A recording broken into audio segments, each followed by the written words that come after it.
Hi friends, welcome back to Shiva Academy. So இதில் time and ஒர்க்கில் ஒரு ப்ராப்ளம் பார்க்கலாம். 7 ஆட்கள் ஒரு வேலையை 52 நாட்களில் முடிப்பார். அதே வேலையை 13 ஆட்கள் எத்தனை நாட்களில் முடிப்பாங்கன்னு கேட்டிருக்காங்க. ஸோ இதில் வந்து ஆட்கள் வேலை அப்படின்னு எழுதி வச்சுக்கலாம். ஸோ இப்போ 7 பேர் வந்து பார்த்தீங்கன்னா வேலையை வந்து 52 நாளில் முடிக்கிறதா வந்து சொல்கிறாங்க. அதே 13 பேர் வந்து எப்போ வந்து முடிப்பாங்கன்றதை கேட்டிருக்காங்க. ஸோ இங்கே வந்து பார்த்தீங்கன்னா ஆட்கள் வந்து பார்த்தீங்கன்னா இன்க்ரீஸ் ஆகுது. ஆட்டோமேட்டிக்கா இங்க ஆட்கள் இன்க்ரீஸ் ஆகுறப்ப வேலை வந்து கம்மியாகும். ஸோ அப்படி பார்த்தீங்கன்னா எதிர் விகிதத்துல இருக்கு. எதிர் விகிதத்துல இருந்துச்சுன்னா இந்த எக்ஸை வந்து இங்க போட்டுருங்க. ஈக்குவல் டு போட்டுட்டு இதை அப்படியே எழுதிக்கணும். எதிர் விகிதம்னா அப்படியே எழுதணும். இதே வந்து நேர் விகிதம் அப்படின்னா இதை வந்து திருப்பி எழுதணும். 13/7ன்னு போடணும்.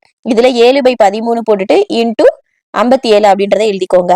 ஸோ இதை வந்து அடிச்சா அவங்களுக்கு எவ்வளவு வரும்? 4. ஸோ இதுக்கான ஆன்சர் வந்து பாத்தீங்கன்னா 28. 28 நாட்கள்ல 13 பேர் செஞ்சு முடிப்பாங்க.